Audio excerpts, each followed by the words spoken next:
Iabiti landaran hasiko gara gaur, Zamudioko Arteaga auzoan. Landare mintegi hau iratze barietateetan espezializatuta dago.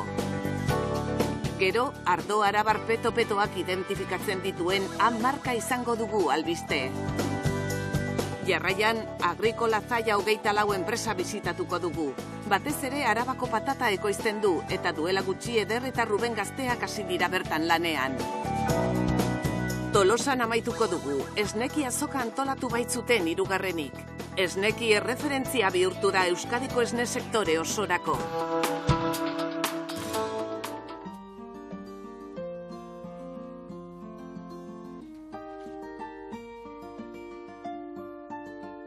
Iabiti landara oso mintegi berezia da. Zamudioko Arteaga auzoan dago. Lehen baserri tradizionala zen, baina aldatuz joan da mintegi eta batez ere iratze mintegi bihurtu arte. 2014an Mesa Martinez familiak erosi zuen. Iratzeak ez ezik, Iabitin kiwi sailak ere badaude. Niebesek eta bere alaba Eilinek kiwiak ia helduta daudela egiaztatzen dute eta egun gutxi barru biltzen hasiko dira. Berotegietako batean iratze barietate bilduma ederra topatu dugu. Mintegi eredu hau Euskadin bakarra da eta apenas dagoen beste bat gehiago estatuan. Landare apaingarriak ekoizten ditugu eta gure espezialitatea iratzeak dira. Kiwi sailak ere baditugu. Familia ustiategia da. Belaunaldiz belaunaldi eskualdatuz joan da gugana iritsi arte. Gure etxea izateaz gain, gure bizimodua ere bada. Lantzen duten iratze barietate ugarietako bat erakutsi digun Niebesek. Aquí podéis ver una davalia. Hemen davalia bat ikus dezakezue. Oso iratze bitxia da. Azteko duen sistema airean dauden sustrai batzuk dira. Hortik ateratzen zaizkion hostoek inguruko eremua estaltzen dute. Loreontzian naiz plater edo egur baten gainean merkaturatzen dugu. Dena estaltzen du eta. Porque va cubriendo todo. Este es el que se pone. Beste hau lore sortak egiteko erabiltzen da. Loreontzietan lantzen dugu. Batzuek euren lorategietarako erosten dizkigute, lore sortak egiten joateko. Iratze epifito mota ezberdinak ditugu. Ez dute lurrik behar hazteko. Euren kasa hazten dira, ia ezer gabe. Loreontzietan ez ezik, ondo doazkien beste dozen gainazaletan ere lantzen ditugu. Produktuak zuzenean merkaturatzen dituzte San Tomaseko azokan, edota Aiako Iturrarango landare azokan eta Leioako Euskal Herriko Unibertsitateko landare azokan. Como es una producción... Ekoizpen berezia denez, azoka espezializatuetara jotzen dugu. Euskadin urtean halako bi egiten dira. Udaberrian, apirila amaieran Gipuzkoan Pagoetako azoka dago, Aian. Bestea urriko lehen asteburuan egiten da Bizkaian, Euskal Herriko Unibertsitatean.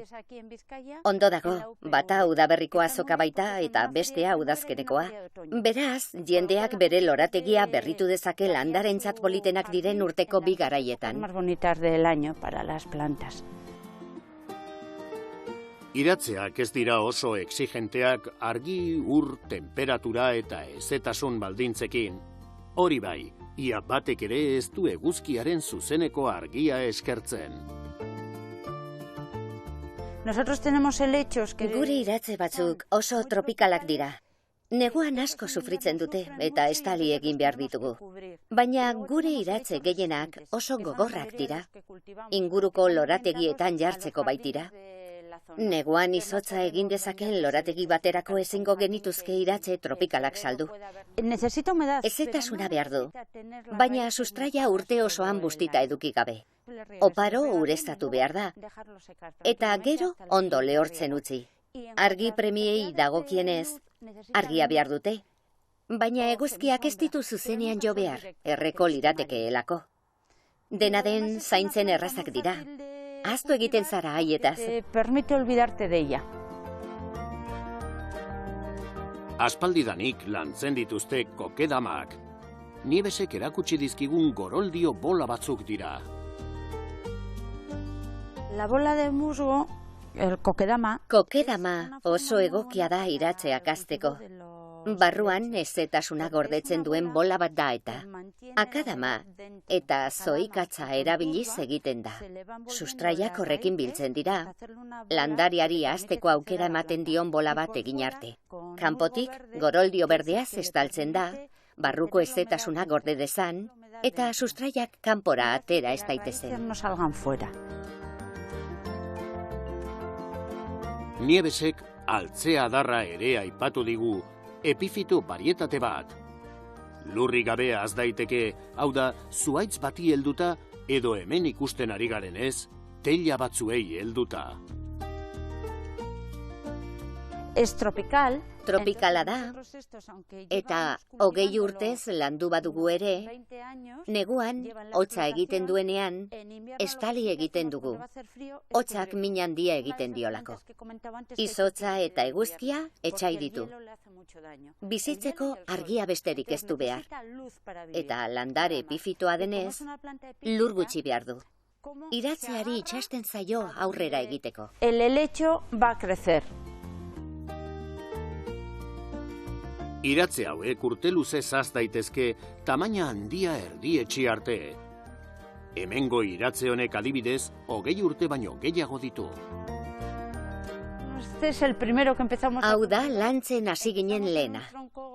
Enbor zahar batean dago, eta 4 landare txiki jarri genituen bertan. Gero bera bakarrik ugaritzen da. Hori da honena, bere kaxa hazten doala. Ezekita ere saltzen da. Kate batetik eseki, eta landarea bere gainean naziz doa. Hori bai, pixu handia har dezake bustitzen denean. Urriaren 15ean, landa eremuko emakumearen nazioarteko eguna ospatu zen. Niebesek parte hartu zuen Bizkaian antolaturiko aldarrikapen eta jai egunean. Guretzat, festa eta aldarrikapena da. Landa eremuko emakumea, baserriari beti eutsi diona, baserrian beti lan egin duena. Izan ere, kanpoan lan egiteko aukera zegoenean, gizona ateratzen zen kanpora. Emakumea berriz baserrian geratzen zen. Eta hori ez da inoiz ikusarazi. Familia ez ezik, baserria ere aurrera ateratzen zuen emakume bezala ezkintuzten ikusten. Horrek balio behar liguke gu hobeto ezagutzeko eta ospatzeko. Y para festejarlo, por supuesto. Niebesek eta Josek abantaila ugari aurkitzen dituzte mintegiak era profesionalean zaintzean. Baina honena zalantzarik gabe, lana eta familia uztartzeko aukera izatea da. Baserrian geratzea erabaki genuen. Oso alde ona daukalako. Lan polita izateaz gain, eta naturan bizitzeaz gain, familia zaintzeko aukera ere baduzu. Alabaz gozatu ahal izan dugu txikia zenetik. Nuestra hija desde que era pequeñita. Gurasoekin denbora asko pasatzea eskertzekoa izan da Eilinentzat. Klasean hitz egiterakoan nire lagunekin edo, beraik esaten zuten, bai, ni orain etxera noa, eta nire gurasoa bai igual gaueko 8etan heltzen da, eta ez dut ikusten urrengo goizera arte. Orduan nik konturatzen naiz, hemen sorte hona daukala da, txikitatik hemen egon naizela eta nire gurasoak egon direla hemen. Igual daude lanean edo lako gauzak egiten, baina badakit kalera irten eta beraiekin hitz egin aldu dara. Eta gero ja institutura heltzean, ja hitz egin zizuten, etxera jungo naiz eta bakarrik bazkalduko dut ez dagoelako inor nire etxean. Eta ni sorte eduki du beti etxean bazkaltzen eta gurasoekin egon naizela. Berak kazetaria izatea erabaki du, baina mintegiari lotuta dago eta egongo da beti. Ni txikitatik esan diate lan hau oso gogorra dela, eta azkenean albadudan einean edo beste lan bat bilatzea gustatzen zaidana, eta bizitzeko ematen didana, eta hau ez izatea. Baina niri gustatuko litzaidakena da, handiago naizenean, igual lan bat edukitzea, baina hau ez kentzea. Azkenean, txikitatik beti ikusi ditut nire gurasoak hemen lan egiten eta asko gustatzen zait. Lehen sektorean parte hartzeko eta lan egiteko modu eta eredu asko daude, eta Nieves eta Eilin landa eremuko euskal emakumearen irudia dira. Biek ala biek badakite emakumeek lehen sektoreari egiten dioten ekarpena ikustaraztea oso garrantzitsua dela.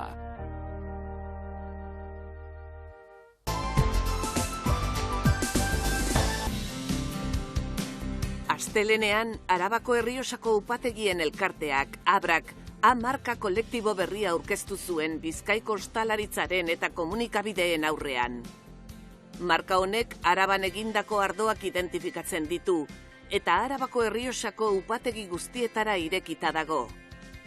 Eskualdeko upategiak euren ardoak bereizi beharrean daude, Arabako upategi txiki eta ertainen egoera larriagotzen duten estrategiei aurre egiteko.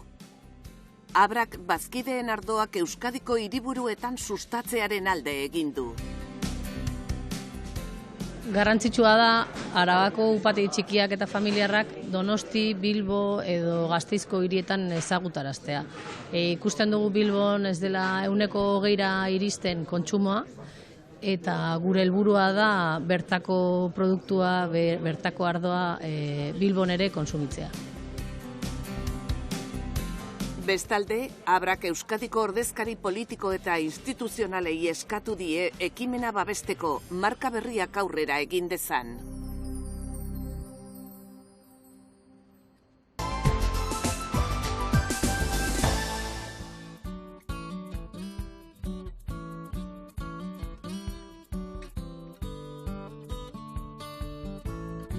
Urribari Dibinan, Agrikola Zaia 24 enpresaren pabilloiak daude. Apirilean, Undaren lekukoa hartu zuen, titulartasun partekatuko erakunde bat zen, Arabako nekazaritzan esperientzia handikoa. Itziar eta Javier izan ditu arduradun, eta orain Ruben eta Eder hasi dira lanean bertan. Urte batzuk lehenago, Rubenek hemen egin zuen lan. Eder berriz, Iruñean trebatu zen nekazaritzako teknikari gisa eta garlanen aritu zen lanean.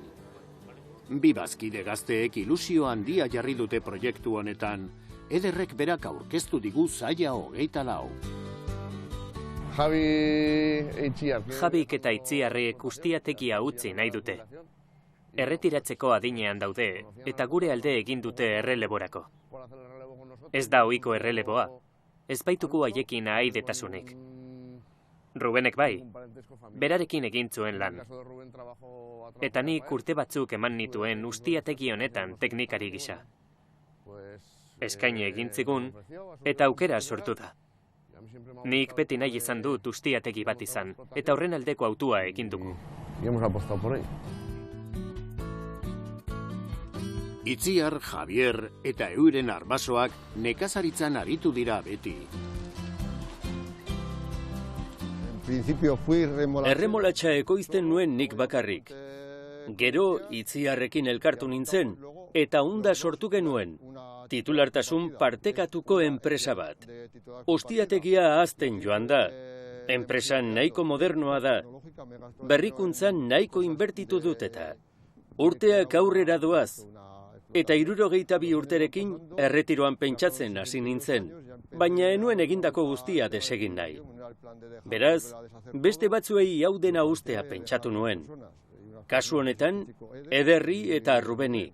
Akordio batera iritsi gara. Eta Agrikola Zaia 24 sortu da. Agrikola Zaia 24. Senar-emazteak erretiroa hartzeaz pentsatzen hasiak dira. Sortu zuten enpresak Eder eta Rubenekin jarraipena izango duela ikustea oso pozgarria da bientzat.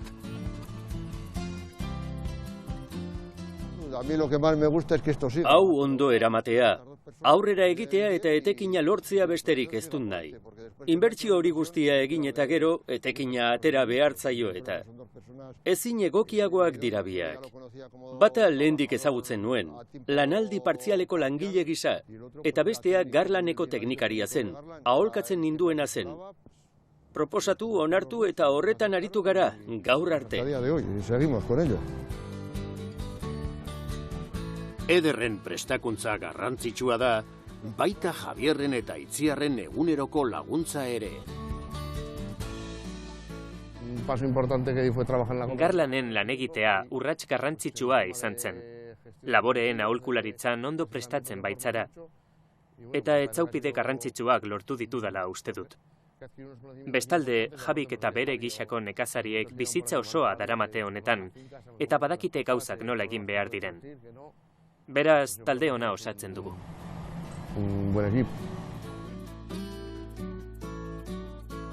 Euria barra-barra egin du eta gaur ezin dute makineriarik sartu soroetan. Beraz, orain arte jaso dituzten patatak gordetzen diren pabiloia guri erakusteko aprobetxatu dute. Eguzki plakak jarri dituzte energia gastuak murrizteko. Pabiloi hauetako bakoitzean 1000 tona patata biltegiratu daitezke. Eusko labelera bideratuko dituzten patatak hemen gordetzen dituzte. Patata gordetzeko dauzkagun biltekiak hauek dira.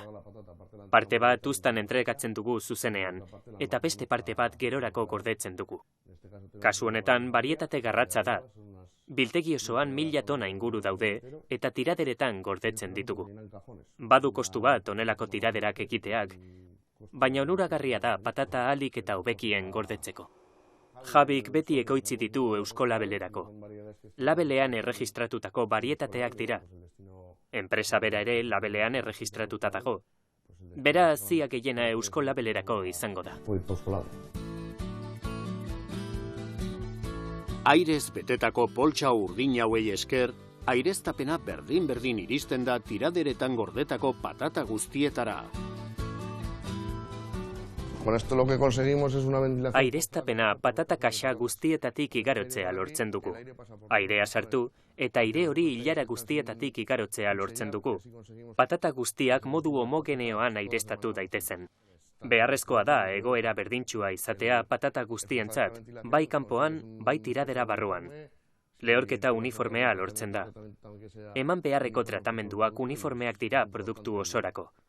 Hori garrantzitsua da. Horrez gain, inguruneko hezetasuna eta karbono dioxidoa kontrolpean daude.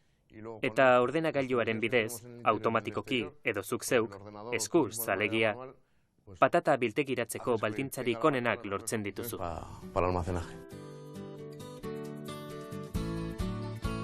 Hangarraren mutur batean jarritako tobera handiei esker, temperatura ideala kontrolatu daiteke 6 gradu inguru.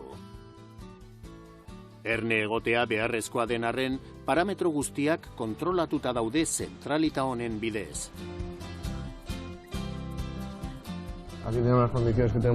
Kanpoko eta bilteki barruko baldintzak eta aireztapenari buruzko datuak ikusten ditugu hemen.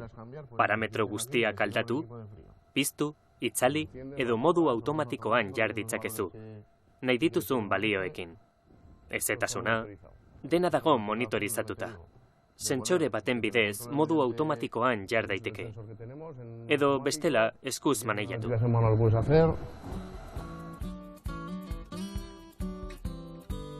Urte hau zaila izan da eguraldiaren ikuspegitik eta oraindik ezin izan dute patata guztia bildu.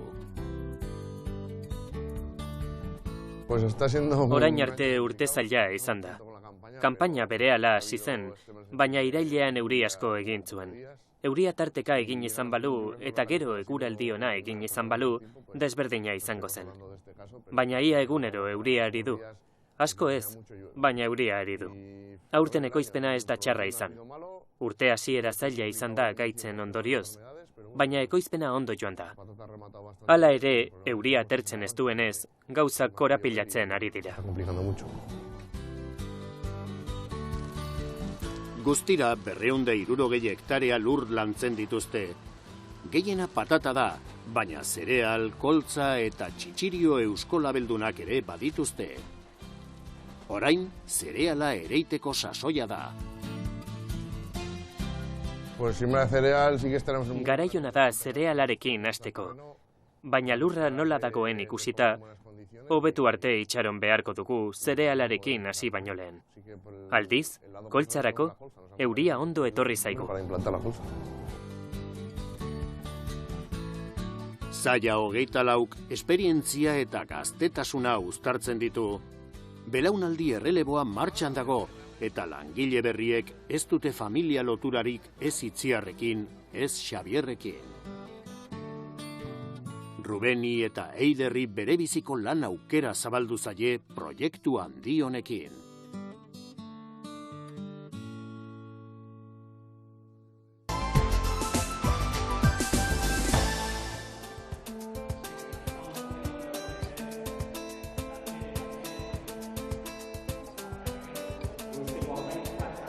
Azaroaren 8 eta 9 Tolosan, esneki antolatu zuten, esnekien Euskal Azoka handiaren 3. edizioa. Urte gutxitan erreferente bihurtu da sektore osoarentzat eta esneki onak maite dituzten guztientzat. Esnekik ostiralean zabaldu zituen ateak Fernando Ualdek idatzitako liburu bikainaren aurkezpenarekin. Bertan, emakume gaztagileen lana kontatzen da. Gure gaztei buruzko bibliografia oso urria zela jakitun ginen. Eta hori ez dator bat gure lurraldean dauzkagun gazta mota kopuruen eta kalitatearen errealitatearekin. Gaztei buruzko liburu bat atera behar genuen. Beraz, horretan hasi ginen. Baina lastero hartu ginen, utxuni bat bete gabe genuela. Emakumeek, gaur egun ez ezik, mendeetan zehar ere, ardi hauntz eta behi gazten elaborazio tradizionalean izan duten zeregina aldarrikatzea. Amaia Barredo sailburuaren ustez, argitalpen hau modu bikaina da emakumeek artzaintzan eta esnekigintzan bete duten zeregina agerian jartzeko. Esta publicación pone en valor. Argitalpen honek balioan jartzen du emakumeek gaztagintzan eta esnegintzan bete duten zeregina. Emakumeen rola lehen mailakoa izan dela azpimarratu behar da. Historikoki, emakumeak baserrian eta ustiategian egiten zuen lana bigarren mailan geratu da. Beraz, denon artean lan egin behar dugu benetako berdintasunaren alde. Emakumeak, rol horietan protagonistak eta titularrak izan daitezen. Eta zuzendaritza karguetan ere egon daitezen, sektorea erakundeetan ordezkatuz. Tolosako foruen plazan, Euskadi osotik etorritako ekoizleen postuak jarri zituzten. Gazta eta jogur barietate ugariak Tolosara hurbildu ziren guztien gozagarri izan ziren. Espero dugu eguna zoragarria izatea, jende asko etortzea eta jendea pozik joatea, zeren oso azoka polita da, dibertsitatearekin, gazta eta esneki mota ezberdinekin, eta espero dugu jendeari gustatzea eta pozik joatea etxera. Larunbateko euren baserrietako onena saltzera joaten diren inguruko ekoizleek ez zuten hitzorduan huts egin. Esnekik eta Tolosako gainerako azoka bereziek ere azoka hau indartzen dute. Esnekik 3. edizioa egin du eta gainera ekitaldi zaharrago batekin bat egin du. Euskal Herriko frisiar ganadu lehiaketa 15 aldiz antolatu da. 98 abere xehetasun osoz prestatuta epaileen aurrean desfilatzeko. Lana etxean hasten da, abeltzainekin. Haiek ezi, garbitu eta zaindu egiten dituzte. Ez lodi ez me egon daitezen. Edertasun lehiaketa bat bezalakoa da. Haragi baldintzarik onenetan egon behar dirata. Gure lana berriz, ilea moztea da. Xafla lodiagoak edo meheagoak erabiliz, lekuaren arabera. bizkarreko ilea altxatzen dugu, estruktura linealagoa izan dadin. Behien errapeetan xafla finak erabiltzen dira. Eta motz-motz utzi ondoren, olio zigurtzi errapeak distiratsu ager daitezen. Aberekinek ere, ez zuen nahitaezko hitzorduan huts egin, mundu mailako erreferentziazko zentroa baita behi arrazen hobekuntza genetikoan. Gure urtetako lana hemen ikusten da, ez? Aberekineko propaganda iteko baita ere, eta gero bestalde batetik klientekin egoteko, eta gure urtetako lanak eta ze fruto ekartzen dauen, hemen ikusten da azkenien, ez? Eta horregatik gustura etortzen gara feria honetara. Goiza aurrera zijoan eta erakusketarien karpa gainezka zegoen. Barruntatzen zen arrakasta errealitatea zen ordurako. Goiza altzatu egin da, denpora giro polita, eta Tolosan beti ambiente ona eta saldu egiten da. Esnekiren arretagune nagusietako bat Beotibar pilotalekua izan zen. Okasiorako ederki apainduta, epaimaikideek lan zaila izan zuten gaztarik eta esnekirik onenak aukeratzen.